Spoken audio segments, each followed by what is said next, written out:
everybody, welcome back. It's Morgan from the Multiplex. Thanks for watching the Stay Fit at Home YouTube series. Today we have a modified workout plan. So we're going to be focusing on a few different exercises, very functional movements, with the goal of assisting you with some activities of daily living. So it's a workout that's great for beginners or seniors. If you've had a previous injury or you have really limited range of motion, these are some really key exercises that you can do. So all you need is kind of a space to do some exercises. We'll be doing some exercises laying down. You'll need a wall, some wall space to do a few things up against a wall. So just keep that in mind. Nothing should feel painful. If you ever feel like you're doing an exercise and it's painful, please just stop. And we never want to feel pain when we're exercising. There's a difference between kind of muscular discomfort and pain. So work within a pain-free range of motion. However, we will be activating some muscles that maybe we haven't, spoke to or used in a while. So we'll keep that in mind too. All right, let's get going. All right, exercise number 1. We're going to be doing a glute bridge. So this exercise we'll do supine, so on our back. So some of the benefits of this kind of exercise, really good for people with low back, thoracic, back pain. It's a core exercise. We also activate through our glutes and our hip abductors. So it's a really good exercise for some of those larger muscle groups that support our spine. So get in a comfortable position on your back. Something we want to remember is we always want to activate before we move. So I'm going to think of activating through my core, okay? We're not holding our breath, we're not exhaling really aggressively. We're just thinking of kind of grounding down through our pelvis and engaging those core muscles. So it's a gentle squeeze. We're going to squeeze through our hips. Our feet are about hip width apart. And we're going to drive up through the glutes. Okay, we're going to squeeze at the top, and then we're going to slowly lower down. All right, there's 1. We're going to try and work towards 10 reps, 8 to 10 reps. Drive the hips up and slowly lower down.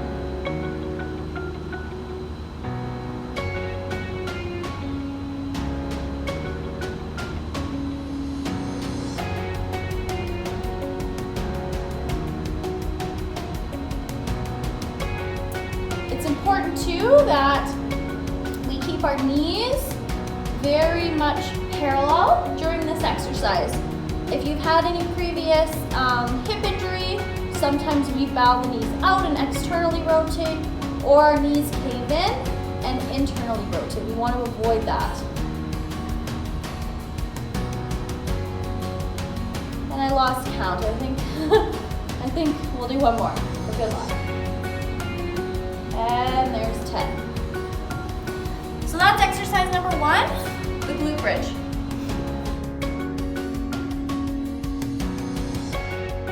All right, exercise number 2, we're going to do what's called a clamshell. So this is another really good kind of core hip exercise, really good if you kind of have low back pain or back discomfort. So we're going to be starting laying on our side. I'm going to face you so I can show sort of the alignment here. So our knees are bent, 90-degree angle. We want our heels right in line with the rest of our body, or the back of our body. So we're going to be laying on our side, knees bent, heels in line with our back, okay? So it's going to look something like this. My heels are in line with my back, my knees are bent to 90 degrees, looks good. All right, so for this exercise, we need to be able to engage our core, laying on our side.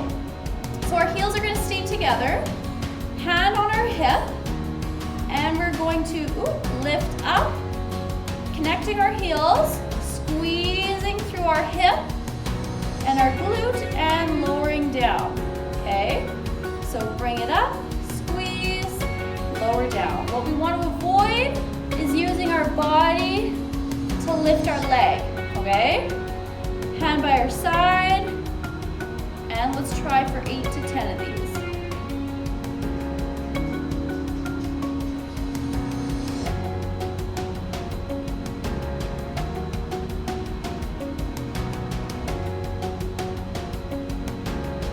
Nice and slow.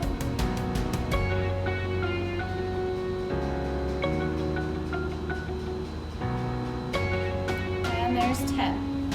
All right, now we have to flip over to the other side, and we're gonna do the same thing over here. So we'll get comfortable on our side, align our heels with our back, knees at 90 degrees, and we're gonna lift.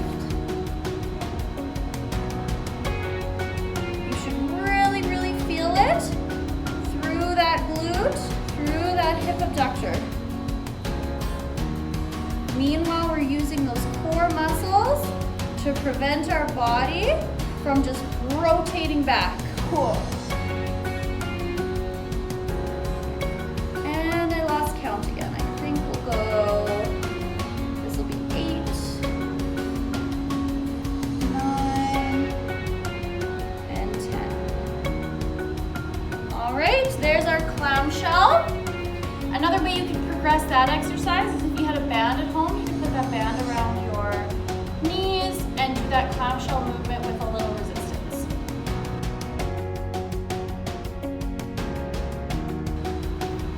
All right, our next exercise is called heel lifts. So this is a really core-focused exercise. We're going to start on our back. I went through a very similar explanation in the Wednesday strength workout about how we engage our core correctly. So for this exercise, we're on our back. We really need to focus on engaging through our core. So what we can do is put our 2 fingers together, put them on our hip bone, and then move inwards about 1 inch. So our fingers are just 1 inch inwards from our hip bone.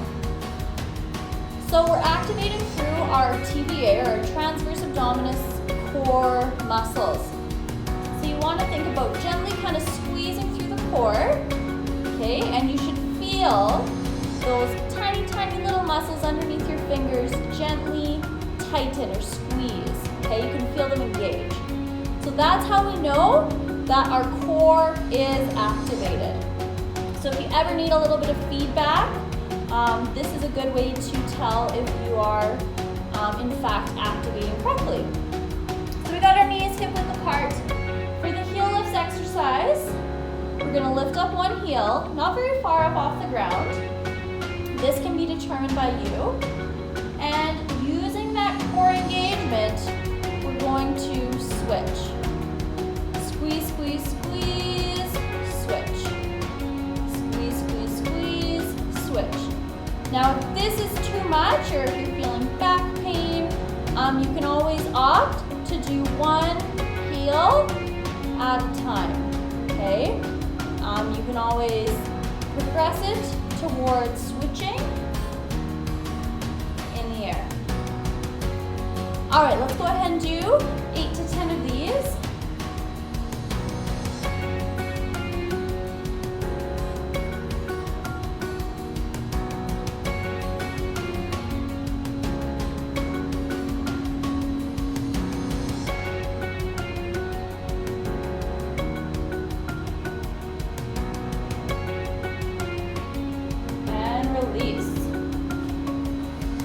So with this exercise, you shouldn't be rounding through your back at all. Your back should be flush against the mat.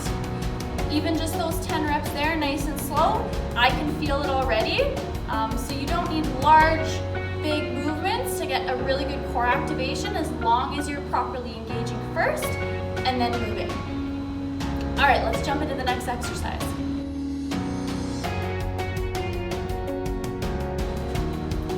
All right, let's get into our next exercise. We're going to be doing a wall squat.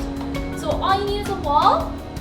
We're gonna bring our feet about a foot and a half away from that wall, and about hip width apart or slightly wider if you feel like you want a little extra base of support, a little more stability. So we want our back flat against the wall for the duration of the squat. Lots of people, they tend to kind of lift their hips, lift their shoulders off the wall. We're just kind of displacing that effort in areas we don't want to use. So try and keep that back flat against the wall. We want to be engaging primarily our quadriceps or our lower body for this exercise. So keep in mind, we want to keep our knees behind our toes, and we want to keep our knees parallel, okay? Generally, if we have like weaknesses or asymmetries through our hips, we're going to see some internal or external rotation through there. We want to keep them nice and parallel. You can increase or decrease the difficulty based on your range of motion. So maybe you do a mini squat, okay? So you only go down as far as feels comfortable to you, or you can do a full range squat. If you feel any pressure through your knees, this would be a good time to kind of decrease that range of motion. All right, let's go ahead and get started. Hands can be wherever they're comfortable. We're gonna go for 8 to 10 of these. I should have worn a long sleeve.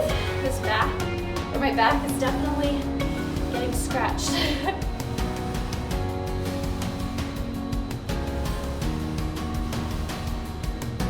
We don't want to lock our knees at the top. Just keep a nice little slight bend in there. And we're gonna go for 2 more. And last one. All right, so that's our wall squat. All right, we're on our very last exercise for this modification video. So we're going to be doing a wall push-up. So a little modification on your typical push-up. It's a really good kind of upper body strengthening exercise. If you've had any previous like rotator cuff shoulder injury, this is really good for strengthening through there. So we want to think of starting position. Our shoulders should be down, and we want to have a little tiny squeeze between our shoulder blades.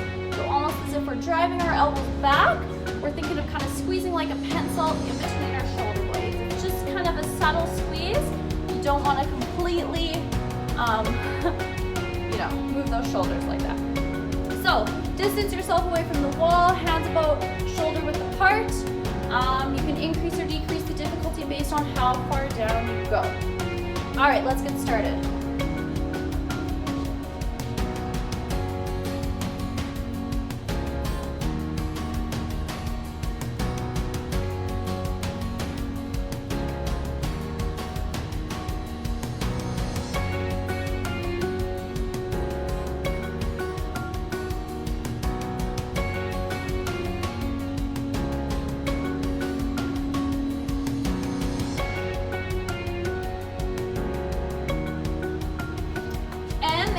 Push-up.